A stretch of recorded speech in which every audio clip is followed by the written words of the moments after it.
Hello children, നമുക്ക് project ഫിനാൻസിൽ last ഒരു topic ഉള്ളത് ഗ്ലോബൽ പ്രോജക്ട്സിനെ കുറിച്ചാണ്. ഗ്ലോബൽ പ്രോജക്ട്സ് എന്ന് പറയുമ്പം നമ്മൾ പേരിൽ നിന്ന് തന്നെ നമുക്ക് അറിയാവുന്നതുപോലെ മൾട്ടിനാഷണൽ പ്രോജക്റ്റാണ്. അതായത് ആ പ്രോജക്ട്സ് പല കൺട്രികളിലായിട്ട് സ്പ്രെഡായിട്ട് കിടക്കുന്ന പ്രോജക്ട്സ് ആയിരിക്കും. അതിലെ ടീം മെമ്പേഴ്സ് പല സ്ഥലങ്ങളിൽ നിന്നുള്ളവരായിരിക്കും, പല കൺട്രികളിൽ നിന്നുള്ളവരായിരിക്കും. ഡിഫറെൻറ്റ് ജോഗ്രഫിക്കൽ ബൗണ്ടറീസിൽ നിന്ന് ഉള്ള ആൾക്കാരെയും റിസോഴ്സസിനെയും ഇൻക്ലൂഡ് ചെയ്ത് നടത്തുന്ന ഒരു പ്രോജക്റ്റാണ് മൾട്ടിനാഷണൽ പ്രോജക്റ്റ് അല്ലെങ്കിൽ global projects or transnational projects. അതിൻ്റെ ഓരോ മെമ്പേഴ്സും they may operate in more than one country. പല സ്ഥലങ്ങളിലുള്ള ആൾക്കാർ, പല കൺട്രികളിൽ നിന്നുള്ള ആൾക്കാരാണ് ഒരു ടീമായി ഒരു പ്രോജക്റ്റ് ടേക്കപ്പ് ചെയ്യുന്നത്. ഇത് ഇങ്ങനെ പലയിടത്തു നിന്ന് നമ്മൾക്ക് ഈ ടീം മെമ്പേഴ്സിനെ കളക്ട് ചെയ്യാൻ പറ്റുന്നതുകൊണ്ട് we have more options for resources. Expert options അധികമുണ്ട്. ഇപ്പം നമ്മൾ ഇന്ത്യയിൽ നിന്ന് മാത്രമാണ് കുറച്ച് ആൾക്കാർ സെലക്ട് ചെയ്യുന്നതെങ്കിൽ ഇന്ത്യയിലുള്ള ആൾക്കാർ മാത്രമാണ് നമുക്ക് ഓപ്ഷനായിട്ടുള്ളത്. പക്ഷേ ഒരു ഗ്ലോബൽ പ്രോജക്റ്റിൻ്റെ കാര്യത്തിൽ ഇന്ത്യയിൽ ഉള്ള ഒരാൾക്ക് അറിയാവുന്നതിൽ നിന്നും വളരെ കൂടുതൽ ചിലപ്പം മറ്റ് കൺട്രിയിൽ നിന്നുള്ള ഒരു എക്സ്പേർട്ടിന് ഈ ഫീൽഡിൽ അറിയാമായിരിക്കും. അപ്പം അയാളെ നമുക്ക് യൂട്ടിലൈസ് ചെയ്യാൻ പറ്റും. നമ്മുടെ പ്രോജക്റ്റിന് വേണ്ടി അയാളുടെ സ്കിൽസ് കൂടെ യൂട്ടിലൈസ് ചെയ്യാൻ പറ്റും. അതുപോലെ തന്നെയാണ് റിസോഴ്സസിൻ്റെ കാര്യത്തിലും. ഈ ഗ്ലോബൽ പ്രോജക്ട്സിൽ നമ്മൾ റിസോഴ്സ് യൂസ് ചെയ്യുന്നത് ഒരു ഏരിയയിൽ മാത്രമായിരിക്കില്ല. ഈ പല കൺട്രികളിൽ നിന്നുള്ള റിസോഴ്സസും നമ്മൾ ഇതിന് വേണ്ടി പ്രോജക്റ്റിന് വേണ്ടി യൂട്ടിലൈസ് ചെയ്യാണ്. അതുകൊണ്ട് തന്നെ നമുക്ക് ചിലപ്പോൾ ഒരിടത്ത് അവൈലബിൾ അല്ലാത്ത ഒരു റിസോഴ്സ് മറ്റൊരിടത്തു നിന്ന് അവൈലബിൾ ആക്കാൻ പറ്റും. അത് പ്രോജക്റ്റിന് കുറച്ചുകൂടെ ബൂസ്റ്റ് ചെയ്യും, ഹെൽപ്പ് ചെയ്യുകയും ചെയ്യും.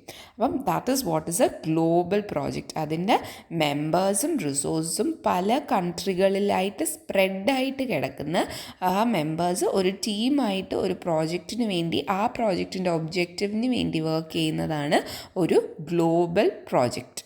ഓക്കെ, അപ്പം ഇനി ഇതിൻ്റെ മേജർ കുറച്ച് പ്രോബ്ലംസ് അല്ലെങ്കിൽ ചാലഞ്ചസ് ഉണ്ട്. പല കൺട്രികളിലായിട്ട് കിടക്കുന്നത് കൊണ്ട് തന്നെ ഇതിന് സാധാരണ ഒരു പ്രോജക്റ്റിൽ ഉള്ളതിനെക്കാട്ടി കൂടുതൽ ബെനിഫിറ്റ്സ് ഉണ്ട്. അതുപോലെ തന്നെ സാധാരണ ഒരു പ്രോജക്റ്റിനുള്ളതിനെക്കാട്ടി കൂടുതൽ ചാലഞ്ചസും ഉണ്ട്. ഈ ചാലഞ്ചസിൽ മെയിനായിട്ടുള്ള കുറച്ച് ചാലഞ്ചസാണ് നമ്മളിവിടെ ഇപ്പം ഡിസ്കസ് ചെയ്യുന്നത്. അതിൽ ഫസ്റ്റ് വണ്ണാണ് ജോഗ്രഫിക്കൽ ബൗണ്ടറീസ്. നമ്മൾ ആദ്യമേ പറഞ്ഞ് ഈ ടീം മെമ്പേഴ്സ് പല സ്ഥലങ്ങളിലിരിക്കുകയാണ്. അപ്പം നമ്മൾക്ക് ഇപ്പം നമ്മളുടെ ഒരു ഓഫീസിലിരിക്കുന്ന ഒരു സാധാരണ ഒരു പ്രോജക്റ്റ് ആണെങ്കിൽ നമ്മുടെ ഒരു ഓഫീസിലായിരിക്കും എല്ലാ ആൾക്കാരും ഉണ്ടാവുക. അപ്പം അങ്ങനെ എല്ലാ ആൾക്കാരും ഇവിടെ ഉണ്ടെങ്കിൽ നമ്മൾക്ക് അവരെ വിളിച്ച് കാര്യങ്ങൾ ചോദിക്കാനോ അവർക്ക് ഡ്യൂട്ടീസ് അസൈൻ ചെയ്ത് കൊടുക്കാനോ ഒരു ബുദ്ധിമുട്ടുമില്ല. പക്ഷേ ഒരു ഗ്ലോബൽ പ്രോജക്റ്റ് ആകുമ്പം നമ്മുടെ ടീം മെമ്പേഴ്സ് പല സ്ഥലങ്ങളിലായിരിക്കും ഉണ്ടാവുക. അപ്പം അവരെ ഡയറക്റ്റ് ചെയ്യുകയും അവരെ പ്രോപ്പറായിട്ട് ഓർഗനൈസ് ചെയ്ത് കൊണ്ടുപോകലും കുറച്ചുകൂടി ഡിഫിക്കൾട്ടായിരിക്കും. നമ്മൾക്ക് ഇവിടെ നിന്ന് പറയാനേ പറ്റുള്ളൂ അവരുടെ അടുത്ത് അവിടെ അങ്ങനെ ചെയ്യണം, അല്ലെങ്കിൽ ഇന്ന സമയത്തിനുള്ളിൽ ഇന്ന കാര്യം തീർക്കണം എന്നൊക്കെ ഈ മേജർ മാനേജർ ഒരിടത്ത് നിന്ന് പറയുന്നതായിരിക്കും. അപ്പോൾ പല കൺട്രികളിലായിട്ടുള്ള ആൾക്കാരെ ഒരുമിച്ച് ഓർഗനൈസ് ചെയ്ത് കൊണ്ടുപോകൽ കമ്പാരിറ്റീവ്ലി ഡിഫിക്കൾട്ടാണ്. അപ്പോൾ ഈ ജോഗ്രഫിക്കൽ റീജിയൻ്റെ ഡിഫറൻസ് കാരണം അങ്ങനെ ഒരു ഡിഫിക്കൽട്ടി ഉണ്ടാവാനുള്ള ചാൻസ് ഉണ്ട്. അതുപോലെ തന്നെ പല സ്ഥലങ്ങളിലുള്ള ആൾക്കാരാണ്, പല ആൾക്കാരുടെയും കൾച്ചേഴ്സ് ഡിഫറെൻ്റ് ആയിരിക്കും, അവരുടെ ലാംഗ്വേജസ് ഡിഫറെൻ്റ് ആയിരിക്കും. ഒരിടത്ത് ആക്സെപ്റ്റബിൾ ആയിട്ടുള്ളൊരു കൾച്ചർ അല്ലെങ്കിൽ ഒരു ആക്ടിവിറ്റി മറ്റൊരു റീജിയനിലുള്ള ആളിന് അത് ആക്സെപ്റ്റബിൾ ആവണം എന്നില്ല. അപ്പോൾ നമ്മൾ ഓരോരുത്തരെയും കൺസിഡർ ചെയ്ത് ഓരോരുത്തർക്കും ആക്സെപ്റ്റബിൾ ആയിട്ടുള്ള രീതിയിൽ ഒരു ആക്ടിവിറ്റി കൊണ്ടുപോവുക എന്നുള്ളത് കമ്പാരിറ്റീവ്ലി ഡിഫിക്കൾട്ടാണ് എഗെയിൻ. അപ്പം അത് ഒരു മേജർ ചാലഞ്ചാണ്, ഈ കൾച്ചറൽ ഡിഫറൻസസ്. പിന്നെ എക്കണോമിക് ചാലഞ്ചസും. ഓരോ സ്ഥലത്തെയും എക്കണോമി ഡിഫറെൻ്റ് ആണ്. അവരുടെ എക്കണോമിക് അനുസരിച്ചായിരിക്കും അവരുടെ ലേബറും അവരുടെ റിസോഴ്സും അവരുടെ എക്കണോമിക് ട്രാൻസാക്ഷൻസും ഒക്കെ നടക്കുന്നത്. അപ്പം അത്തരം ട്രാൻസാക്ഷൻസിലെ ഡിഫറൻസ് അവരുടെ ടീം വർക്കിനും അവരുടെ ലേബറിലും എല്ലാം അത്തരം ഡിഫറൻസസ് ഉണ്ടാവും. അതുപോലെ തന്നെ പൊളിറ്റിക്കൽ ചാലഞ്ച്, ഒരു മേജർ ചാലഞ്ചാണ് പൊളിറ്റിക്കൽ ചാലഞ്ച്. ഒരു സ്ഥലത്തുള്ള ലീഗൽ റെഗുലേഷൻസോ പോളിസീസോ ആയിരിക്കില്ല മറ്റൊരിടത്തുള്ളത്. ഒരിടത്ത് ലീഗലായിട്ടുള്ള ഒരു കാര്യം മറ്റൊരിടത്ത് ലീഗലാവണം എന്നില്ല. അപ്പം അത്തരം സിറ്റുവേഷനിൽ നമ്മൾക്ക് എല്ലായിടത്തും കൂടെ ഒരുപോലെ ഒരു കാര്യം കൊണ്ടുപോകുക എന്നുള്ളത് പലപ്പോഴും ഡിഫിക്കൾട്ടായിരിക്കും. അപ്പം അങ്ങനെ വരുമ്പോഴത്തേക്ക് നമ്മൾ ഓരോ കൺട്രി, എവിടെയൊക്കെയാണോ നമ്മുടെ ടീം മെമ്പേഴ്സ് ഉള്ളത്, ആ ഓരോ കൺട്രിയിലും എന്തൊക്കെയാണ് അവിടുത്തെ റൂൾസ് ആൻഡ് റെഗുലേഷൻസ് എന്തൊക്കെയാണെന്ന് സ്റ്റഡി ചെയ്ത് നമ്മൾക്ക് അതിനനുസരിച്ചുള്ള ആക്ടിവിറ്റീസ് പ്ലാൻ ചെയ്യാൻ പറ്റുള്ളൂ. അത് കുറച്ചുകൂടെ ഒരു ടൈം ടേക്കിംഗ് പ്രോസസ്സാണ്, കുറച്ചുകൂടെ ഡിഫിക്കൾട്ടായിട്ടുള്ളൊരു ടാസ്ക്കാണ്. പിന്നെ അതിൻ്റെ നാച്ചുറൽ ഡിസാസ്റ്റേഴ്സ് ഉണ്ടാവാനുള്ള ചാൻസ് പലയിടത്തും പലതായിരിക്കും. അവരെടുത്ത് ഓരോരുത്തെയും സിറ്റുവേഷൻസ് ഡിഫറെൻ്റ് ആയിരിക്കും. ആ സിറ്റുവേഷൻസിനനുസരിച്ച് നമ്മളുടെ ഇപ്പം ഒരിടത്തൊരു നാച്ചുറൽ ഡിസാസ്റ്റർ ഉണ്ടായാൽ അവിടുത്തെ ഫുൾ എക്കണോമിയും സോഷ്യൽ സിസ്റ്റവും എല്ലാം തകരാറിലായി കിടക്കുകയായിരിക്കും. മറ്റൊരു കൺട്രിയിൽ, കുറച്ച് ഫാർ അവേ ആയിട്ടുള്ളൊരു കൺട്രിയിൽ ഇങ്ങനത്തതായിട്ടുള്ള യാതൊരു പ്രശ്നവും ഇല്ല. അപ്പം ഈ പ്രശ്നമില്ലാത്ത കൺട്രിയിൽ നടക്കുന്ന അതേ പേസിൽ ഒരു ഡിസാസ്റ്ററിൽ നിന്ന് റിക്കവർ ചെയ്ത് വരുന്ന ഒരു കൺട്രിയിൽ അതേ രീതിയിൽ ആക്ടിവിറ്റീസ് നടക്കണം എന്നില്ല, അങ്ങനെ നടത്താൻ പറ്റില്ല. അപ്പോൾ രണ്ടിടത്തെയും സിറ്റുവേഷൻസിലെ ഡിഫറൻസസ് അവരുടെ ആക്ടിവിറ്റീസിലും പ്രോജക്റ്റിലും എല്ലാം റിഫ്ലക്റ്റ് ചെയ്തുകൊണ്ടിരിക്കും. വേറൊരു കാര്യം, യൂസ് ഓഫ് റോങ് ആപ്ലിക്കേഷൻസ്. ഈ ടെക്നിക്കൽ കപ്പാസിറ്റിയിലുള്ള ഒരു ഡിഫറൻസ് കാരണം ചില കൺട്രിയിൽ, ഇപ്പോൾ ഒരു ഡെവലപ്ഡ് ആയിട്ടുള്ളൊരു കൺട്രിയിൽ ടീം മെമ്പർ ആണെങ്കിൽ പുള്ളിക്ക് ചിലപ്പം കൂടുതൽ കാര്യങ്ങൾ ടെക്നിക്കലി അപ്ഡേറ്റഡ് ആയിരിക്കും, ടെക്നിക്കൽ നോ ഹൗ കൂടുതലായിരിക്കും. പക്ഷേ ഒരു റൂറൽ ഏരിയയിൽ അല്ലെങ്കിൽ ഒരു ഡെവലപ്പിംഗ് കൺട്രിയിൽ ഉള്ള ഒരു ടീം മെമ്പർ ആകുമ്പോഴത്തേക്ക് അവർക്ക് അത്രയും ഒരു രീതിയിൽ ഒരു ഡെവലപ്ഡ് കൺട്രിയിലുള്ള ആളിൻ്റെ അത്രയും ടെക്നിക്കൽ നോ ഹവോ അതിൻ്റെ ആപ്ലിക്കേഷൻസിൻ്റെ ഒരു ടെക്നിക്കാലിറ്റിയോ ഒന്നും അറിയണം എന്നില്ല. അപ്പോൾ അത്തരം സിറ്റുവേഷൻസിൽ ഈ ഒരു വേറെ രീതിയിലായിരിക്കും ചിലപ്പോൾ ചെയ്യുന്നത്, അല്ലെങ്കിൽ വേറൊരു ആപ്ലിക്കേഷനായിരിക്കും യൂസ് ചെയ്യുന്നത്.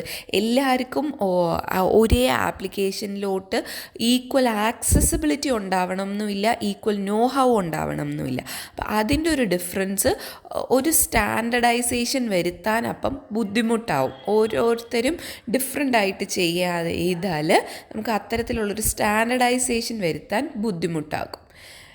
പിന്നെ അതിൻ്റെ ഇൻഫ്രാസ്ട്രക്ചർ ചാലഞ്ചസ് കൊണ്ട് ഉദ്ദേശിക്കുന്നതെന്ന് വെച്ചാൽ, ഇപ്പോൾ ഒരു മാനേജറിന് ഒരിടത്തേക്ക് പോകണം, നമ്മുടെ ടീം മെമ്പേഴ്സ് ഉള്ള ഒരിടത്തേക്ക് പോകണമെങ്കിൽ ടീം മെമ്പേഴ്സ് ഉള്ള എല്ലാ സ്ഥലങ്ങളിലേക്കും പോകേണ്ടി വരും. അതിൻ്റെ ട്രാവലിംഗ് എക്സ്പെൻസസ് വരും, അതിൻ്റെ അവിടുത്തുള്ള താമസ സൗകര്യം വരും, ട്രാൻസ്പോർട്ടേഷൻ വരും, അവിടുത്തെ മെഡിക്കൽ ഫെസിലിറ്റീസ് കിട്ടേണ്ടതായിട്ട് വരും. ഇതെല്ലാം ചാലഞ്ചസാണ്. നമ്മളുടെ ഹോം കൺട്രിയിൽ നമുക്ക് കിട്ടുന്ന അത്രയും ഫെസിലിറ്റീസ് മറ്റൊരു കൺട്രിയിൽ പോയി നമ്മൾക്ക് കിട്ടില്ല. അതുപോലെ ടീം മെമ്പേഴ്സുള്ള എല്ലാ കൺട്രികളിലും പോവേണ്ടിയും വരും. ഇതെല്ലാം ട്രാൻസ്പോർട്ടേഷൻ്റെ പ്രശ്നങ്ങൾ വരാം, ഹൗസിംഗ് പ്രശ്നം വരാം, മെഡിക്കൽ ഫെസിലിറ്റീസിൽ പ്രശ്നം വരാം. ഇതെല്ലാം ഒരു ഗ്ലോബൽ പ്രോജക്റ്റിന് വരുന്ന ബുദ്ധിമുട്ടുകളാണ്. അതുപോലെ നേരത്തെ നമ്മൾ പറഞ്ഞ ലോജിസ്റ്റിക്കൽ ചാലഞ്ചസ്, നമുക്ക് ഇതിൻ്റെ ആൾക്കാർ മാത്രമല്ല അതിൻ്റെ റിസോഴ്സസും ഒരു സ്ഥലത്ത് നിന്ന് വേറൊരു സ്ഥലത്തേക്ക് കൊണ്ടുവരേണ്ടി വരും. അങ്ങനെ വരുമ്പോഴത്തേക്ക് അതിലുണ്ടാവുന്ന ബുദ്ധിമുട്ട്, ഒരു സ്ഥലത്ത് നിന്നും മറ്റൊരു സ്ഥലത്തേക്ക് അത് എത്തിക്കാനുള്ള ബുദ്ധിമുട്ട്, അതിൻ്റെ ട്രാൻസ്പോർട്ടേഷൻ കോസ്റ്റ്, ഇതെല്ലാം കൂടെ ഒരിടത്ത് ഇനി അസംബിൾ ചെയ്യണമെങ്കിൽ എല്ലാ സ്ഥലങ്ങളിൽ നിന്നും ഇതെല്ലാം ട്രാൻസ്പോർട്ടേഷൻ യൂസ് ചെയ്ത് പൊട്ടലുകളൊന്നും ഇല്ലാതെ, ഡാമേജസ് ഒന്നും വരുത്താതെ കറക്റ്റ് ഒരു സ്ഥലത്തേക്ക് എത്തിക്കണം. അതും ഈ ലോജിസ്റ്റിക്കൽ ചാലഞ്ചാണ്. അത് ഒരു ചാലഞ്ചാണ്. ഇനി നേരത്തെ നമ്മൾ പറഞ്ഞ പൊളിറ്റിക്കൽ ചാലഞ്ചിൻ്റെ കൂടെ തന്നെ പറയുന്നതാണ് ലീഗൽ ചാലഞ്ചസ്. ഓരോ സ്ഥലത്തെയും ബിസിനസ് ലോസ് ഡിഫറെൻ്റ് ആയിരിക്കും, അവരുടെ പോളിസീസ് ഡിഫറെൻ്റ് ആയിരിക്കും. ഓരോ സ്ഥലത്തെയും ആൾക്കാർക്ക് ചിലപ്പോൾ ലേബർ റൈറ്റ്സ് അല്ലെങ്കിൽ ലേബർ കോൺട്രാക്ട്സ് ഡിഫറെൻ്റ് ആയിരിക്കും. അപ്പോൾ ഓരോ സ്ഥലത്തെ ആൾക്കാർക്കും അവരുടെ കൺട്രിയുടെ ലേബർ ലോ അനുസരിച്ച് വർക്ക് ചെയ്യാൻ പറ്റുള്ളൂ. അപ്പം അതിൽ വരുന്ന ബുദ്ധിമുട്ടുകളും ഈ ഗ്ലോബൽ പ്രോജക്റ്റിൽ ഒരു ചാലഞ്ചായിട്ട് ബിൽഡ് ആവുന്നതാണ്. അപ്പം നമ്മൾ ഓരോ സ്ഥലത്തെയും ബിസിനസ് ലോ പഠിക്കണം, അവിടെ അത് നമ്മൾക്ക് ആക്സെപ്റ്റബിൾ ആവുമോ എന്ന് നോക്കണം, അവിടുത്തെ ആൾക്കാരെ എടുത്താൽ നമുക്ക് പ്രോഫിറ്റബിൾ ആവുമോ എന്നറിയണം. അത്തരം ചാലഞ്ചസ് എപ്പോഴും ഒരു ഗ്ലോബൽ പ്രോജക്റ്റിൽ ഉണ്ടായിക്കൊണ്ടേയിരിക്കും. ഓക്കെ, അപ്പം നമുക്ക് മെയിനായിട്ട് വരുന്നത് എന്തൊക്കെ ചാലഞ്ചസ് ആണ്? Cultural differences, geographical challenges, economic challenges, political challenges, natural disasters, technical challenges, infrastructure challenges, logistical challenges and legal challenges. Okay, ഇനി നിങ്ങളുടെ അസൈൻമെൻറ്റ് ടോപ്പിക്ക് ഞാൻ അല്ലാതെ ഒരു സെപ്പറേറ്റ് വീഡിയോ ആയിട്ട് ചെയ്തേക്കാം. അല്ലാതെ നമുക്കിനി അടുത്ത ടോപ്പിക്ക് റിസോഴ്സ് അലോക്കേഷനാണ്. ഒരു പ്രോജക്റ്റിൽ നമ്മൾക്ക് ആവശ്യമായിട്ടുള്ള റിസോഴ്സസ് വേണം. ആ റിസോഴ്സ് ഉണ്ടെങ്കിൽ മാത്രമേ നമുക്ക് ആ പ്രോജക്റ്റിനെ പ്രോപ്പറായിട്ട് കംപ്ലീറ്റ് ചെയ്യാൻ പറ്റുള്ളൂ. അങ്ങനെ റിസോഴ്സസിനെ പ്രോപ്പറായിട്ട് നമ്മൾ അലോക്കേറ്റ് ചെയ്ത് കൊടുക്കുക. കുറേ റിസോഴ്സ് വാങ്ങിച്ച് വെച്ചിട്ട് അല്ലെങ്കിൽ പ്രൊക്യൂർ ചെയ്ത് വെച്ചിട്ട് കാര്യമില്ല. അതിനെ എങ്ങനെ യൂട്ടിലൈസ് ചെയ്യുന്നു, ഏതൊക്കെ ഏരിയയിലാണ് റിസോഴ്സ് ആവശ്യമായിട്ടുള്ളത്, കറക്റ്റായിട്ട് ആർക്ക് എപ്പോഴാണ് ആ റിസോഴ്സ് എത്തിച്ച് കൊടുക്കേണ്ടത് എന്നൊക്കെ ഉള്ളൊരു അതിൻ്റെ ഒരു പ്രോപ്പറായിട്ട് ഈ എത്തിച്ച് കൊടുക്കുന്നതിനെയാണ് പ്രോപ്പർ റിസോഴ്സ് അലോക്കേഷൻ എന്ന് പറയുന്നത്. Okay, assigning and scheduling the available resources of the project in the most effective and economical manner. നമ്മൾ കുറേ റിസോഴ്സ് വാങ്ങിച്ച് വെച്ചിട്ട് കാര്യമില്ല. അപ്പോൾ നമ്മളുടെ ഫണ്ട് അതിൽ ബ്ലോക്കായി പോവുക, അല്ലെങ്കിൽ ഒരു ഏരിയയിൽ നമ്മളുടെ പ്രൊഡക്ഷന് വേണ്ടി ഇപ്പം നമുക്ക് നമ്മളുടെ വർഷം മൊത്തമായിട്ടൊരു 500 യൂണിറ്റ് റോ മെറ്റീരിയൽസ് ആണ് വേണ്ടത്. വർഷത്തിൻ്റെ തുടക്കം തന്നെ നമ്മൾ ഈ 500 യൂണിറ്റ്സ് റോ മെറ്റീരിയൽ വാങ്ങിച്ച് വെച്ചാൽ അറ്റ് എ ടൈം നമ്മൾക്ക് ചിലപ്പം 50 യൂണിറ്റ്സേ പ്രോസസ്സ് ചെയ്യാൻ പറ്റുള്ളൂ. ബാക്കി 450 യൂണിറ്റ്സ് അവിടെ ഐഡിലായിട്ടിരിക്കുകയാണ്. ഈ 50 യൂണിറ്റ്സ് പ്രോസസ്സ് ചെയ്ത് കഴിഞ്ഞാൽ മാത്രമേ അടുത്ത 50 യൂണിറ്റ്സ് യൂസ് ചെയ്യാൻ പറ്റുള്ളൂ. അപ്പം നമുക്ക് അങ്ങനെയാണെങ്കിൽ ഈ 50 യൂണിറ്റ്സ് പ്രോസസ്സ് ചെയ്ത് കഴിയാറാവുമ്പം അടുത്ത 50 യൂണിറ്റ്സ് വാങ്ങിച്ചാൽ മതിയായിരുന്നു.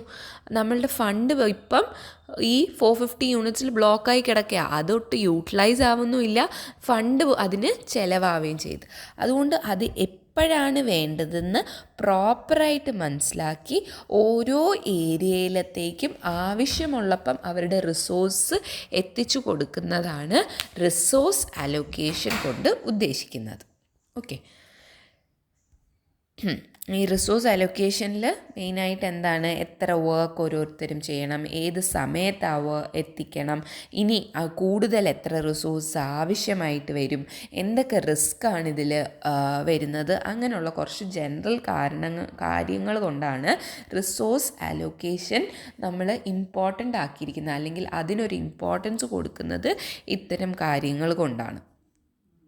ഓക്കെ, ഇനി ഒരു പ്രോപ്പർ റിസോഴ്സ് അലോക്കേഷൻ ഉണ്ടെങ്കിൽ നമുക്ക് ഓരോ സൈസ് ഓഫ് ദി ബിസിനസ്സിനനുസരിച്ചും അത് ഫ്ലെക്സിബിൾ ആക്കാം. ഒരു ലാർജർ ബിസിനസ് ആണെങ്കിൽ, അല്ലെങ്കിൽ അതിൻ്റെ ഏത് ഏരിയയിലേക്കാണ് കൂടുതൽ ആവശ്യം വരിക എന്നറിയാം, ഏത് ഏരിയയിലാണ് കൂടുതൽ റിസോഴ്സ് ആവശ്യം വരുന്നത്, അതിനനുസരിച്ച് റിസോഴ്സ് എത്തിച്ചു കൊടുക്കുക. ഇത്തരം കാര്യങ്ങൾ നമുക്ക് പറ്റുന്നത് ഒരു പ്രോപ്പർ റിസോഴ്സ് അലോക്കേഷൻ പ്ലാൻ ഉണ്ടെങ്കിലേ ഉള്ളൂ. പിന്നെ നമുക്ക് നേരത്തെ നമ്മൾ പറഞ്ഞ കണക്ക് മണി സേവ് ചെയ്യാൻ, നമ്മളുടെ കയ്യിലുള്ള പൈസ ഒരിടത്ത് ബ്ലോക്കായി പോവാതെ ആവശ്യമുള്ളപ്പം മാത്രം പൈസ അതിലേക്ക് ചിലവാക്കാൻ വേണ്ടി, പ്രോപ്പറായിട്ട് പ്രൊഡക്ടിവിറ്റി നടക്കണമെങ്കിൽ നമ്മൾക്ക് കൂടുതൽ റിസോഴ്സ് വാങ്ങിച്ചു വെച്ചാലും പ്രശ്നമാണ്, ആവശ്യത്തിനുള്ള റിസോഴ്സ് ഇല്ലാതായാലും പ്രശ്നമാണ്. അപ്പോൾ നമുക്കൊരു പ്രോപ്പർ റിസോഴ്സ് അലോക്കേഷൻ പ്ലാൻ ഉണ്ടെങ്കിൽ കറക്റ്റ് ഒപ്റ്റിമം ആയിട്ടുള്ള എമൗണ്ട് എത്തിച്ചു കൊടുക്കാൻ പറ്റും. പിന്നെ അതുകൊണ്ട് തന്നെ നമ്മൾക്ക് ടൈം ഒന്നും വേസ്റ്റ് ആവുന്നില്ല. കറക്റ്റ് ടൈം മാനേജ്മെൻറ്റിൽ കൂടെ നമ്മൾക്ക് കറക്റ്റായിട്ട് റിസോഴ്സ് എത്തിക്കുന്നത് വഴി പ്രോപ്പർ ടൈം മാനേജ്മെൻറ്റ് നടക്കും. സ്റ്റാഫിന് ആവശ്യമായിട്ടുള്ള റിസോഴ്സ് എത്തിച്ചു കൊടുക്കുന്നത് കൊണ്ട് അവരുടെ ഒരു കംപ്ലീറ്റ് ഔട്ട്ലുക്കും ഒരു സാറ്റിസ്ഫാക്ഷൻ ലെവലും അവർ വെറുതെ ഇരിക്കേണ്ടി വരുന്നില്ല. അവർ ആവശ്യത്തിനുള്ള റിസോഴ്സ് എത്തിച്ചു കൊടുക്കുന്നുണ്ട്. അല്ലെങ്കിൽ അധികം റിസോഴ്സ് ഇരിക്കുന്ന കാരണം അവർക്ക് അധികം പണിയെടുക്കേണ്ടി വരുന്നില്ല. അങ്ങനെ അവരുടെ ഒരു മൊറേൽ ഇമ്പ്രൂവ് ചെയ്യാൻ പറ്റും. ഇതിൽ നമ്മൾ ചെയ്യുന്നതിനനുസരിച്ച് നമ്മളുടെ ഫ്യൂച്ചർ പ്രോജക്റ്റ് പ്ലാൻസിലും ഇത്തരം ആക്ടിവിറ്റീസ് അല്ലെങ്കിൽ ഇത്തരം പ്ലാൻസ് അഡോപ്റ്റ് ചെയ്യാൻ പറ്റും. പിന്നെ ഈ പറഞ്ഞ സ്ട്രാറ്റജിക് പ്ലാനിങ് സംഭവിക്കും. റിസോഴ്സ് അലോക്കേഷൻ വഴി ആ പ്രോജക്റ്റിൻ്റെ ആവശ്യങ്ങളെല്ലാം സാറ്റിസ്ഫൈ ചെയ്തു പോകാൻ പറ്റും. ഒരു വർക്ക് ലോഡ് ആ ടീമിൻ്റെ വർക്ക് ലോഡ് പ്രോപ്പറായിട്ട് മാനേജ് ചെയ്യാം. നേരത്തെ നമ്മൾ പറഞ്ഞതുപോലെ നമ്മൾക്ക് ആവശ്യമായിട്ടുള്ള റിസോഴ്സ് മാത്രമേ നമ്മൾ യൂട്ടിലൈസ് ചെയ്യുന്നുള്ളൂ. അത് ആവശ്യമുള്ളപ്പോൾ മാത്രമേ നമ്മൾ അവിടെ എത്തിക്കുന്നുള്ളൂ. അതുകൊണ്ട് കൂടുതൽ വർക്ക് ചെയ്യേണ്ടി വരും എന്നൊന്നും ഉള്ള ടെൻഷൻ വരണ്ട. ഒരു ടീമിൽ എത്ര ആൾക്കാരുണ്ട്, ഓരോരുത്തർക്കും ഈക്വലി ഡിവൈഡ് ചെയ്താൽ എത്ര വർക്ക് നടക്കും എന്നുള്ളൊരു സയൻറ്റിഫിക് കാൽക്കുലേഷൻ്റെ ബേസിസിലാണ് റിസോഴ്സ് അലോക്കേഷൻ നടക്കുന്നത്. അതുകൊണ്ട് അത് സ്റ്റാഫിനും എംപ്ലോയേഴ്സിനും ആർക്കും ബുദ്ധിമുട്ടില്ലാത്ത രീതിയിൽ പോകും. ഓക്കെ, അപ്പം അതാണ് റിസോഴ്സ് അലോക്കേഷൻ. ഇനി ഈ റിസോഴ്സ് അലോക്കേഷനിൽ കുറച്ച് സ്റ്റെപ്സ് ഉണ്ട്. പ്രോപ്പറായിട്ട് റിസോഴ്സ് അലോക്കേഷൻ നടത്താൻ വേണ്ടി നമുക്ക് കുറച്ച് സ്റ്റെപ്സ് ഉണ്ട്. അതാണ് ഇനി ഡിസ്കസ് ചെയ്യുന്നത്. ഓക്കെ, ഈ റിസോഴ്സ് അലോക്കേറ്റ് ചെയ്യുന്നതിന് മുമ്പ് നമ്മൾ ആദ്യം ചെയ്യുന്ന ഒരു കാര്യം എന്ന് പറഞ്ഞാൽ ഈ പ്രോജക്റ്റിലെ ഓരോ ആക്ടിവിറ്റീസിനെയും ചെറിയ ചെറിയ ടാസ്കുകളായിട്ട് ഡിവൈഡ് ചെയ്യുക എന്നുള്ളതാണ്. ഓരോ ചെറിയ ടാസ്കുകളായിട്ട് അതിനെ ഡിവൈഡ് ചെയ്യുക. അതായത് ഇപ്പം ഒരു പ്രൊഡക്ഷൻ തന്നെയാണെങ്കിലും ആ പ്രൊഡക്ഷനിൽ എന്തൊക്കെ സബ് ഏരിയാസ് ഉണ്ട്, ആ ഓരോ സബ് ഏരിയാസിനും എത്രത്തോളം റിസോഴ്സ് ആവശ്യമായിട്ട് വരും, ഏതൊക്കെ സമയത്താണ് ആ റിസോഴ്സ് ആവശ്യം വരിക എന്നുള്ളത് ഓരോ ചെറിയ ടാസ്കുകളായിട്ട് ഡിവൈഡ് ചെയ്യുക. That is the first step in resource allocation. അത് കുറച്ചുകൂടെ ഈസി ആക്കും കാര്യങ്ങൾ. ഇപ്പം നമുക്ക് പ്രൊഡക്ഷനിലേക്ക് ആവശ്യമായിട്ടുള്ള മൊത്തം റിസോഴ്സും ആദ്യം തന്നെ എത്തിച്ചു കൊടുത്താൽ ആ റിസോഴ്സ് കുറേ അവിടെ ബ്ലോക്കായി പോകും. അങ്ങനെ വരാതിരിക്കാൻ വേണ്ടിയാണ് അതിനെ നമ്മൾ സബ് ടാസ്കുകളായിട്ട് ഡിവൈഡ് ചെയ്യും. പിന്നെ ഇങ്ങനെ ഈ ഡിവൈഡ് ചെയ്തതിന് ശേഷം ഓരോ റിസോഴ്സും അസൈൻ ചെയ്യും. മെയിനായിട്ട് നമുക്ക് 5 ടൈപ്സ് ഓഫ് റിസോഴ്സാണുള്ളത്. ഏതൊക്കെയാണ് 5 ടൈപ്സ് ഓഫ് റിസോഴ്സ് ഉള്ളത്? Labour, equipments, material, facilities and other miscellaneous expenses. നമുക്ക് ആവശ്യമായിട്ടുള്ളത് ഈ റിസോഴ്സ് യൂസ് ചെയ്യാൻ വേണ്ടുന്ന ലേബർ വേണം, ഇത് പ്രോസസ്സ് ചെയ്യാൻ പറ്റുന്ന എക്യുപ്മെൻറ്റ്സ് വേണം, അത് പ്രോസസ്സ് ചെയ്യാൻ ആവശ്യമായിട്ടുള്ള മെറ്റീരിയൽസ് വേണം. ഇത് കൂടാതെ ഇതെല്ലാം കൂടെ ഇൻറ്റഗ്രേറ്റ് ചെയ്യാൻ പറ്റുന്ന അത്രയും ഫെസിലിറ്റീസ് വേണം, അതിനൊരു സ്പേസ് വേണം. ഇതൊന്നും കൂടാതെ നമുക്ക് ചിലപ്പം വേറെ എക്സ്പെൻസസ് വരും. ഇൻഷുറൻസിൻ്റെയോ റെൻറ്റിൻ്റെയോ ഇലക്ട്രിസിറ്റിയുടെയോ അത്തരത്തിലുള്ള എക്സ്പെൻസസ് വരും. ഇതെല്ലാം ഈ റിസോഴ്സസിനെ എല്ലാം പ്രോപ്പറായിട്ട് അസൈൻ ചെയ്യണം. ഒരു ടാസ്കിന് ഇതിൽ ഏതൊക്കെ റിസോഴ്സ് വേണം, നമ്മളുടെ പ്രൊഡക്ഷനിലെ ഒരു സബ് ടാസ്ക്, ആ സബ് ടാസ്കിന് എത്ര ലേബർ വേണം, എത്ര മെറ്റീരിയൽ വേണം, എത്രത്തോളം ഫെസിലിറ്റീസ് വേണം എന്നുള്ളത് നമ്മൾ അസൈൻ ചെയ്ത് കൊടുക്കുക. ഈ അസൈൻ ചെയ്യുന്നത് ഈ ഹ്യൂമൻ റിസോഴ്സിന്, അതായത് ലേബറിനെ നമ്മൾ അസൈൻ ചെയ്യുമ്പം മോസ്റ്റ്ലി ഒരു ടീം മെമ്പറിന് ഒരു റെസ്പോൺസിബിലിറ്റിയുടെ അനുസരിച്ച് ഒരു റേറ്റിംഗ്, അവരുടെ റോളിനനുസരിച്ച് ഒരു ചാർട്ടിലാണ് റേറ്റ് ചെയ്യുക അല്ലെങ്കിൽ റെസ്പോൺസിബിലിറ്റി കൊടുക്കുക. RACI ചാർട്ട് എന്നാണ് അതിനെ പറയുന്നത്. Responsible, accountable, consulted, informed. ഒരു ലേബർ ഇന്നൊരു വർക്കിന് റെസ്പോൺസിബിൾ ആയിരിക്കുമോ, അതോ അക്കൗണ്ടബിൾ ആയിരിക്കുമോ, അതോ അയാളെ കൺസൾട്ട് ചെയ്താണോ ഇത് ചെയ്തിരിക്കുന്നത്, അതോ അയാളെ ജസ്റ്റ് അറിയിച്ചിട്ടുണ്ടെന്നുള്ളതേ ഉള്ളൂ, ഏതാണ് അയാളുടെ റോള് എന്നുള്ളത് ഓരോ ആൾക്കാർക്കും അസൈൻ ചെയ്ത് കൊടുത്തിട്ടുണ്ടാവും. ഈ റിസോഴ്സ് അലോക്കേറ്റ് ചെയ്യുന്നതിൻ്റെ കൂടെ തന്നെ ഓരോ ഹ്യൂമൻ റിസോഴ്സിനും അവരുടെ റോൾസ് അസൈൻ ചെയ്ത് കൊടുത്തിട്ടുണ്ടാവും.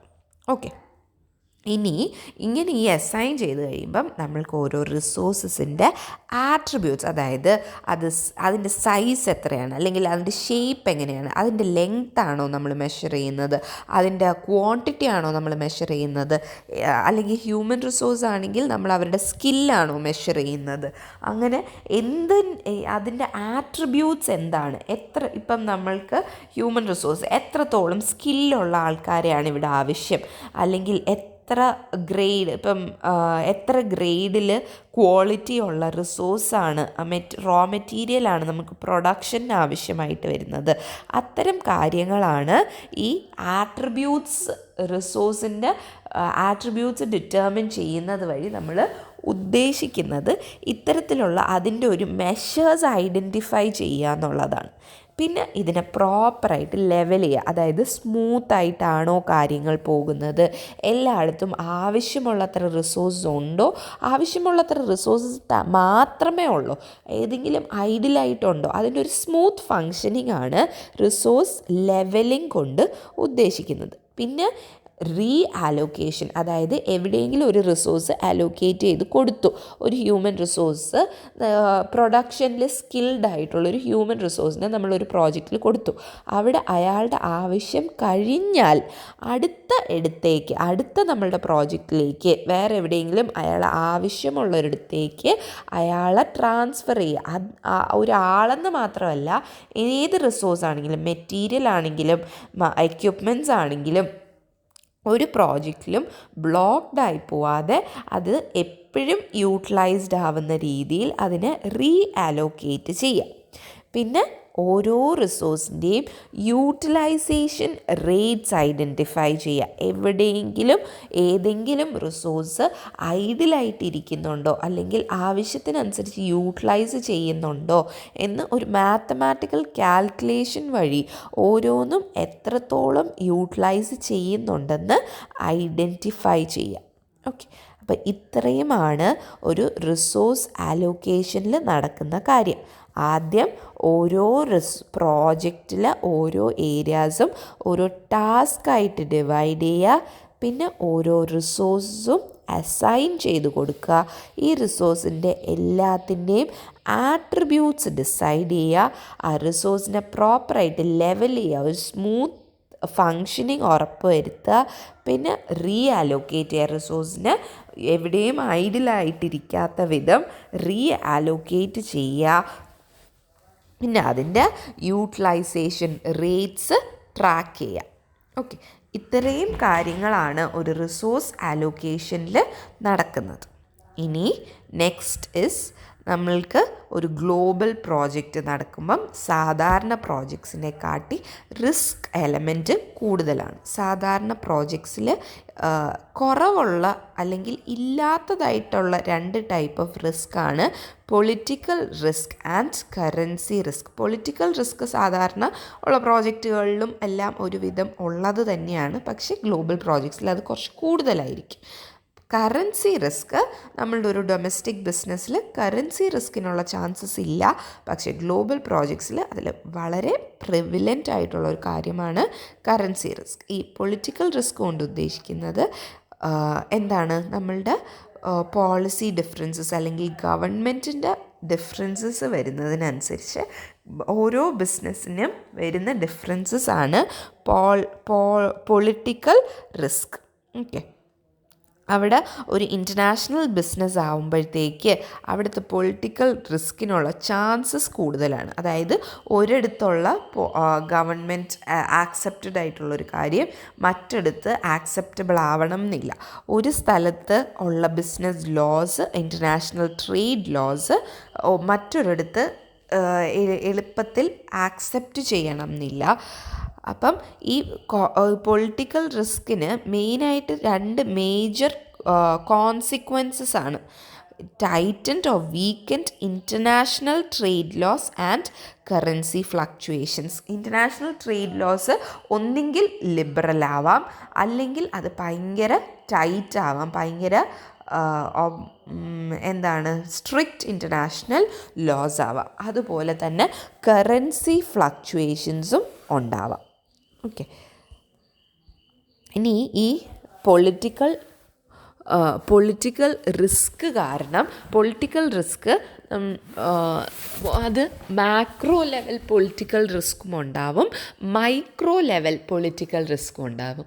മൈക്രോ ലെവൽ പൊളിറ്റിക്കൽ റിസ്ക് കൊണ്ട് ഉദ്ദേശിക്കുന്നത് സർട്ടൻ ഇൻഡസ്ട്രീസിനെ മാത്രമേ അത്തരം റിസ്ക്കുകൾ എഫക്റ്റ് ചെയ്യുന്നുള്ളൂ. ഇപ്പം ടെക്സ്റ്റൈൽ ഇൻഡസ്ട്രീനെ മാത്രം എഫക്റ്റ് ചെയ്യുന്ന ഒരു ടൈപ്പ് ഓഫ് പൊളിറ്റിക്കൽ ഇവൻ്റാണ് സംഭവിച്ചിരിക്കുന്നത്. അങ്ങനെയാണെങ്കിൽ അത് ഒരു മൈക്രോ ലെവൽ പൊളിറ്റിക്കൽ റിസ്ക് ആണ്. വേറെ ഇൻഡസ്ട്രീസിനൊന്നും അത് കാരണം യാതൊരു ബുദ്ധിമുട്ടും ഇല്ല, സാധാരണത്തെ പോലെ തന്നെ ഫങ്ഷൻ ചെയ്യുകയാണ്. പക്ഷേ ഒരൊറ്റ ഇൻഡസ്ട്രീനെ അല്ലെങ്കിൽ 1-2 ഇൻഡസ്ട്രീസിനെ മാത്രം എഫക്റ്റ് ചെയ്തിരിക്കുന്ന റിസ്ക് ആണെങ്കിൽ that is micro level political risk. ഇനി എല്ലാ ഇൻഡസ്ട്രീസിനെയും ഒരുപോലെ എഫക്റ്റ് ചെയ്യുന്ന റിസ്ക് ആണെങ്കിൽ, എല്ലാ ഇൻഡസ്ട്രീസിനും ഇന്ന പൊളിറ്റിക്കൽ റിസ്ക് കൊണ്ട് അല്ലെങ്കിൽ ഒരു പൊളിറ്റിക്കൽ ഇവൻറ്റ് കാരണം ബുദ്ധിമുട്ടുണ്ടാവുന്നുണ്ടെങ്കിൽ that is macro level political risk. Okay, അപ്പം നമുക്ക് മെയിനായിട്ട് 2 ടൈപ്പ് ഓഫ് പൊളിറ്റിക്കൽ റിസ്കുകളാണുള്ളത്, micro level political risk and macro level political risk. Micro political risk ആണെങ്കിൽ സർട്ടൻ ഇൻഡസ്ട്രീസിനെ മാത്രമേ എഫക്റ്റ് ചെയ്യുന്നുള്ളൂ. മാക്രോ ലെവൽ പൊളിറ്റിക്കൽ റിസ്ക് ആണെങ്കിൽ എല്ലാ ഇൻഡസ്ട്രികളെയും ഒരുപോലെ എഫക്റ്റ് ചെയ്യുന്നതാണ്. ഈ പൊളിറ്റിക്കൽ റിസ്കിൻ്റെ അനാലിസിസിന് വേണ്ടി ആദ്യമേ നമ്മൾ ഒരു ബിസിനസ് തുടങ്ങുമ്പം ഇതിൻ്റെ പൊളിറ്റിക്കൽ റിസ്ക് എത്രത്തോളം വരാനുള്ള ചാൻസ് ഉണ്ട്, അത് എങ്ങനെയൊക്കെ നമ്മളുടെ കമ്പനീനെ എഫക്റ്റ് ചെയ്യാൻ, നമ്മുടെ പ്രോജക്റ്റിനെ എങ്ങനെയൊക്കെ എഫക്റ്റ് ചെയ്യാനുള്ള ചാൻസ് ഉണ്ട് എന്നുള്ളൊരു അനാലിസിസാണ് പൊളിറ്റിക്കൽ റിസ്ക് അനാലിസിസ് എന്ന് പറയുന്നത്. നമ്മളുടെ ബിസിനസ് ഡിസിഷൻസ് എങ്ങനെയൊക്കെ മാറും അതിനനുസരിച്ച് എന്നൊക്കെ ഉള്ളതാണ് പൊളിറ്റിക്കൽ റിസ്ക് അനാലിസിസ്. ഈ പൊളിറ്റിക്കൽ റിസ്ക് അനാലിസിസ് നമുക്ക് ക്വാളിറ്റേറ്റീവ് അനലൈസ് ചെയ്യാൻ, പൊളിറ്റിക്കൽ റിസ്ക് അനലൈസ് ചെയ്യാൻ നമുക്ക് ക്വാളിറ്റേറ്റീവ് മെത്തേഡ്സും ഉണ്ട്, ക്വാണ്ടിറ്റേറ്റീവ് മെത്തേഡ്സും ഉണ്ട്. ക്വാണ്ടിറ്റേറ്റീവ് മെത്തേഡ്സ് ചിലപ്പോൾ ഒരു സീരീസ് അനാലിസിസ് ആവാം, അതർ റിഗ്രഷൻ അനാലിസിസ്, എക്നോമെട്രിക് അനാലിസിസ്, അങ്ങനെയുള്ള സ്റ്റാറ്റിസ്റ്റിക്കൽ മെത്തേഡ്സ് യൂസ് ചെയ്ത് അനലൈസ് ചെയ്യുന്നതാണ് quantitative methods of political risk analysis. ഇനി ക്വാളിറ്റേറ്റീവ് മെഷേഴ്സ് ആണെങ്കിൽ ഒരു സിനാരിയോയുടെ ബേസിസിലുള്ള അനാലിസിസ്, അല്ലെങ്കിൽ ടോപ്പ് മാനേജ്മെൻറ്റിൽ ആൾക്കാർ പറയുന്നതിനനുസരിച്ചുള്ള അനാലിസിസ്, അങ്ങനെ ഉള്ള ജഡ്ജ്മെൻറ്റൽ മെത്തേഡ്സ് ആണ് qualitative analysis of political risk. അപ്പം പൊളിറ്റിക്കൽ റിസ്ക് അനലൈസ് ചെയ്യാൻ we have qualitative methods and quantitative methods. ഇനി there are different types of political risk. ഈ പൊളിറ്റിക്കൽ റിസ്ക് നമ്മളുടെ ഇതിനെ പല രീതിയിലായിരിക്കും എഫക്റ്റ് ചെയ്യുക. ട്രേഡ് ബാരിയേഴ്സ് ഉണ്ടാക്കാം. ട്രേഡ് ബാരിയേഴ്സ് കൊണ്ട് ഉദ്ദേശിക്കുന്നത് എന്താ, നമ്മൾ ഒരു കൺട്രിയിൽ നിന്ന് മറ്റൊരു കൺട്രിയിലേക്ക് ട്രേഡ് നടക്കാതിരിക്കാൻ വേണ്ടി നമ്മൾ ഒരു higher tax rate higher tax rate implement ചെയ്യുന്നു, അല്ലെങ്കിൽ അവിടെ ഇന്ന സ്ഥലത്ത് നിന്നുള്ള സാധനങ്ങൾ ബാൻ ചെയ്യുന്നു. ഇത്തരത്തിലുള്ളതെല്ലാം ട്രേഡ് ബാരിയേഴ്സാണ്. അതുകൂടാതെ ഹയർ ടാക്സ് റേറ്റുകൾ, നേരത്തെ പറഞ്ഞതുപോലെ തന്നെ ടാക്സ് റേറ്റ് അല്ലെങ്കിൽ ടാക്സ് റെഗുലേഷൻസ് ഒക്കെ കോംപ്ലെക്സ് ടാക്സ് റെഗുലേഷൻസ് ആക്കുന്നു. അതിനനുസരിച്ച് ചെറിയ ബിസിനസ്സുകൾക്കൊന്നും അങ്ങോട്ട് ഒരു ഓപ്പണിങ്ങേ ഇല്ലാതാവും. പിന്നെ അവിടെ ഉള്ള പുതിയ ലെജിസ്ലേഷൻസ് വരുന്നു, പുതിയ റൂൾസ് വരുന്നു, അഡ്മിനിസ്ട്രേഷനിലെ ഡിഫറൻസസ്, നേരത്തെ നമ്മൾ പറഞ്ഞ പോലെ പൊളിറ്റിക്കൽ ഡിഫറൻസസ്, എക്കണോമിക് ഡിഫറൻസസ്, ഇതെല്ലാം ഒരു പൊളിറ്റിക്കൽ റിസ്കിൻ്റെ ഭാഗമാണ്. ഇനി ഈ പൊളിറ്റിക്കൽ റിസ്ക് മിറ്റിഗേറ്റ് ചെയ്യാൻ അല്ലെങ്കിൽ നമ്മൾക്ക് അതിനെ ഒന്ന് കുറയ്ക്കാൻ വേണ്ടി വി ഹാവ് ഡിഫറെൻറ്റ് മെത്തേഡ്സ്. സാധാരണയായിട്ട് നമ്മൾക്ക് അറിയാവുന്ന കാര്യങ്ങളൊക്കെ തന്നെയാണ് പൊളിറ്റിക്കൽ റിസ്ക് മിറ്റിഗേറ്റ് ചെയ്യാൻ നമ്മൾ യൂസ് ചെയ്യുന്ന മെത്തേഡ്സ്. അപ്പോൾ നമ്മൾ സാധാരണയായിട്ട് യൂസ് ചെയ്യുന്നത് എന്താണ്?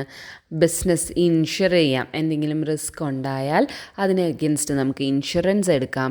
കുറച്ച് ബാക്കപ്പ് ഉണ്ടാക്കിയിടാം. ഒരിടത്ത് നിന്ന് കിട്ടിയില്ലെങ്കിൽ വേറൊരു സപ്ലയറിനെയും കൂടെ ഒരു പ്ലാൻ ബി സെറ്റ് ചെയ്ത് വെക്കുന്ന കണക്ക് കുറച്ച് ബാക്കപ്പ് സപ്ലയേഴ്സിനെ എടുത്ത് വെക്കുക. അവിടെ ഏത് കൺട്രിയിലാണോ നമ്മൾ ട്രേഡ് ചെയ്യാൻ ഉദ്ദേശിക്കുന്നത് അവിടെയുള്ള ലോക്കൽസുമായിട്ട് ഒരു ഡിസ്കഷൻ നടത്തുക. ലോക്കൽസ് ആകുമ്പോഴത്തേക്ക് അവർക്ക് കുറച്ചുകൂടെ ആ കൺട്രിയുടെ സിറ്റുവേഷൻസിനെ കുറിച്ച് അറിയായിരിക്കും. പിന്നെ പ്രോപ്പർ ബാങ്കിങ് പ്രാക്ടീസസ് നടത്താൻ നമുക്ക് ആവശ്യമെങ്കിൽ പെട്ടെന്ന് ഇന്നൊരു കാര്യം നടന്നില്ല, അപ്പോൾ പകരം നമ്മൾക്ക് ഒരു ബാങ്ക് സപ്പോർട്ട് ആവശ്യം വരും. അതിനു വേണ്ടി എപ്പോഴും റെഡി ആയിരിക്കുക. നമ്മുടെ ബാങ്ക് പ്രാക്ടീസസ് റെഗുലർ ആണെങ്കിൽ മാത്രമേ അതിന് പോസിബിൾ ആവുള്ളൂ. ഓക്കെ, അപ്പോൾ അതൊക്കെയാണ് പൊളിറ്റിക്കൽ റിസ്ക്. ഇനി കറൻസി റിസ്ക്.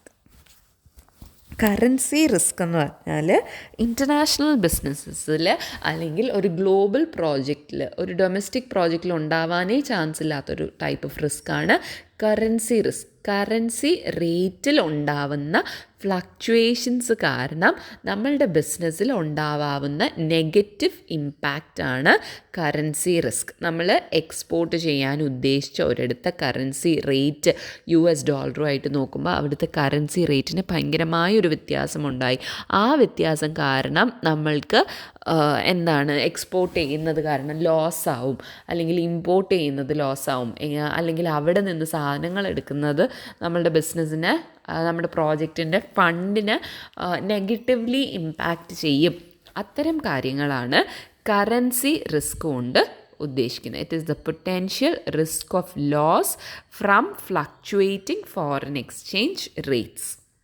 ഓക്കെ, ഈ കറൻസി റിസ്ക് അനാലിസിസും ഇതെങ്ങനെയൊക്കെയാണ് നമ്മളുടെ ബിസിനസ്സിനെ എഫക്റ്റ് ചെയ്യാൻ പോകുന്നത്, എന്തൊക്കെ ചേഞ്ചസ് ആണ്, എത്രത്തോളം ഇമ്പാക്റ്റ് ഇത് ബിസിനസ്സിന് ഉണ്ടാകാൻ ചാൻസ് ഉണ്ട് എന്ന് സ്റ്റഡി ചെയ്യുന്നതാണ് കറൻസി റിസ്ക് അനാലിസിസ്. ഇതിന് വേണ്ടി വി ഹാവ് സർട്ടൻ ടൂൾസ്. ഈ ടൂൾസ് ഇതിനെ മിറ്റിഗേറ്റ് ചെയ്യാൻ, അല്ലെങ്കിൽ ഈ കറൻസി റിസ്കിൽ കാരണം ഉണ്ടാകുന്ന ലോസ് ഒന്ന് കുറയ്ക്കാനോ ആ ലോസ് ഇല്ലാതാക്കാനോ വേണ്ടി വി ഹാവ് മെയിൻലി 3 മെത്തേഡ്സ് ആണ് യൂസ് ചെയ്യുന്നത്. Forwards, limit orders and stop loss order. Okay, forwards എന്ന് പറഞ്ഞാൽ അത് ആക്ച്വലി ഒരു കോൺട്രാക്റ്റാണ്. നമ്മൾ ഇന്ന് ഒരു കോൺട്രാക്റ്റ് വെക്കുകയാണ്, ഇത്ര ദിവസത്തിന് ശേഷം ഇത്ര എമൗണ്ടിന് ഇന്ന സാധനം തരാം എന്നുള്ളൊരു കോൺട്രാക്റ്റാണ്. ഓക്കെ, അപ്പം ഇനി ആ പറഞ്ഞ ദിവസം മേ ബി സേ നമ്മളൊരു 10 days കഴിഞ്ഞുള്ളൊരു ഡേറ്റാണ് പറഞ്ഞിരിക്കുന്നത്, ഒരു റേറ്റും ഫിക്സ് ചെയ്തിട്ടുണ്ട്. ഇനി ആ 10 days കഴിയുമ്പം കറൻസി റേറ്റിൽ എത്ര ഫ്ലക്ച്വേഷൻ ഉണ്ടായി എന്ന് പറഞ്ഞാലും ശരി, നമ്മൾ ഇപ്പം കൊടുത്ത റേറ്റ്, ഇപ്പം ഫിക്സ് ചെയ്ത ആ റേറ്റിൽ മാത്രമേ ട്രാൻസാക്ഷൻ നടക്കുകയുള്ളൂ. ഓക്കെ, അതാണ് ഒരു forward contract. obligation to purchase an asset and the seller ഇതാണെങ്കിൽ ബയർ ആണെങ്കിൽ ഒരു അസറ്റ് പർച്ചേസ് ചെയ്യാൻ, സെല്ലർ ആണെങ്കിൽ സെല്ല് ചെയ്യാൻ at a set price at a future date. അതാണ് ഇമ്പോർട്ടൻറ്റ്. ഒരു ഫ്യൂച്ചർ ഡേറ്റിലത്തേക്ക് നമ്മൾ ഇന്ന് എഗ്രി ചെയ്ത പ്രൈസിൽ ട്രാൻസാക്ഷൻ നടത്തുക. അതാണ് ഒരു ഫോർവേഡ് കോൺട്രാക്റ്റ് കൊണ്ട് ഉദ്ദേശിക്കുന്നത്. ഓക്കെ, ഇനി next is A limit order. Limit order എന്ന് പറഞ്ഞാൽ അവിടെയും നമ്മളൊരു ലിമിറ്റ് സെറ്റ് ചെയ്തിട്ടുണ്ട്. ആ ലിമിറ്റിന് താഴേക്കോ മുകളിലേക്കോ, ഇപ്പം സെല്ലറാണെങ്കിൽ നമ്മൾക്ക് ഒന്നെങ്കിൽ ആ പ്രൈസ് അല്ലെങ്കിൽ അതിൻ്റെ ഹയർ പ്രൈസ്. ഇപ്പം നമ്മൾ ഇന്നിപ്പോൾ ഒരു 50 rupees ആ കറൻസി റേറ്റ് ഒരു 50 rupees നമ്മളുടെ ലിമിറ്റ്. അതിൽ താഴോട്ട് പോയാൽ ആ സാധനം നമ്മൾ വിൽക്കില്ല. ഇനി അതിൻ്റെ മുകളിലോട്ട് പോയാൽ ആ മുകളിലോട്ട് പോയ പ്രൈസിൽ നമ്മൾ വിൽക്കും. ഇനി ബയർ ആണെങ്കിൽ നമ്മൾ ആ ലിമിറ്റ് പ്രൈസ് വെച്ചിട്ടുണ്ട്. ആ ലിമിറ്റ് പ്രൈസ് ഒന്നെങ്കിൽ ആ ലിമിറ്റ് പ്രൈസ് അല്ലെങ്കിൽ അതിൻ്റെ താഴോട്ടുള്ള പ്രൈസ് അതിൽ വാങ്ങിക്കും. എന്നുള്ളതാണ് ലിമിറ്റ് ഓർഡർ. എങ്ങനെയാണെങ്കിലും നമ്മൾക്ക് ആ ലിമിറ്റിൽ താഴെയോ മുകളിലോ നമ്മൾക്ക് ഏതാണ് ബെനിഫിഷ്യൽ ആവുന്നത് അതിനനുസരിച്ച് ആ ട്രാൻസാക്ഷൻ നടത്തുക. മിനിമം റിക്വയർമെൻറ്റ് കിട്ടിയിരിക്കണം. ആ മിനിമം റിക്വയർമെൻ്റ് ആണ് ഇതിൻ്റെ ലിമിറ്റ് ഓർഡർ. ഓക്കെ, അപ്പം ഒന്നും കൂടെ പറയാം. ലിമിറ്റ് ഓർഡർ എന്ന് പറഞ്ഞാൽ ഒരു to buy a limit order, ഒരു സാധനം അല്ലെങ്കിൽ ഈ കറൻസി നമ്മൾക്ക് വാങ്ങിക്കാനാണെങ്കിൽ നമ്മൾ പറഞ്ഞ ആ ലിമിറ്റ് പ്രൈസ് മാക്സിമം അത്രയും പ്രൈസേ നമ്മൾ അതിന് കൊടുക്കുകയുള്ളൂ. ഇനി നമ്മൾ എഗ്രി ചെയ്ത ഡേറ്റ് ആയപ്പോൾ അതിൻ്റെ പ്രൈസ് കുറച്ചുകൂടെ താഴോട്ടായെങ്കിൽ ആ താഴോട്ടായ പ്രൈസിൽ വാങ്ങിക്കും. അതാണ് ലിമിറ്റ് ഓർഡർ. ഇനി സെല്ലറിൻ്റെ കാര്യത്തിലാണെങ്കിൽ മിനിമം നമ്മൾ ഇത്രയും രൂപയ്ക്ക് സെല്ല് ചെയ്യൂ, ആ മിനിമം പറയുന്നതാണ് ലിമിറ്റ് പ്രൈസ്. ഇനി ആ ഡേ എത്തിയപ്പോൾ, നമ്മൾ ട്രാൻസാക്ഷൻ നടത്താനുള്ള ഡേ എത്തിയപ്പോൾ അതിനെക്കാട്ടി കൂടുതലായി ആക്ച്വൽ പ്രൈസ്, അങ്ങനെയാണെങ്കിൽ ആ ആക്ച്വൽ ഹയർ പ്രൈസിൽ സെല്ല് ചെയ്യും. അതാണ് limit order. Limit orders 2 types ഉണ്ട്. Good till cancelled order and good for the day order. Good till cancelled എന്ന് പറഞ്ഞാൽ എന്നാണോ നമ്മളത് ക്യാൻസൽ ചെയ്യുന്നത് അതുവരെ ആ ലിമിറ്റ് ഓർഡർ ആപ്ലിക്കബിൾ ആയിരിക്കും. ഇനി ഗുഡ് ഫോർ ദ ഡേ ആണെങ്കിൽ ഒരു പെർട്ടിക്കുലർ ഡേയിലത്തേക്ക് മാത്രം ട്രാൻസാക്ഷന് എഗ്രിമെൻറ്റ് വെക്കുന്നതാണ് good for the day order. Okay, ഇനി സ്റ്റോപ്പ് ലോസ് ഓർഡറും ഏതാണ്ട് ഇതുപോലെയാണ്. നമ്മൾക്ക് ലോസ് ഉണ്ടാവാത്ത രീതിയിൽ ട്രാൻസാക്ഷൻ നടത്തണം. ആ ലോസ് ഉണ്ടാവാതിരിക്കാൻ എത്ര വരെ താഴ്ത്താൻ പറ്റും അല്ലെങ്കിൽ എത്ര വരെ കൂട്ടാൻ പറ്റും എന്നുള്ള ആ ഒരു ബോർഡർ ഫിക്സ് ചെയ്യുന്നതാണ് സ്റ്റോപ്പ് ലോസ് ഓർഡർ. അതിൻ്റെ മുകളിലേക്ക് പ്രൈസ് ആയാൽ നമ്മൾ ബൈ ചെയ്യില്ല, അതിൻ്റെ താഴേക്ക് പ്രൈസ് ആയാൽ നമ്മൾ സെല്ല് ചെയ്യില്ല. ഓക്കെ, അതാണ് സ്റ്റോപ്പ് ലോസ് ഓർഡർ. അപ്പം ഇത്തരം കാര്യങ്ങളാണ് ഗ്ലോബൽ പ്രോജക്ട്സിൽ വരുന്നത്. ഇനി വേൾഡ് ബാങ്കിൻ്റെ ഒരു പോർഷനും കൂടെ ഉണ്ട്. നിങ്ങളുടെ അസൈൻമെൻറ്റ് ടോപ്പിക്കായിരുന്നു അത്, ഞാൻ അല്ലാതെ സെൻഡ് ചെയ്യാം. Okay, thank you.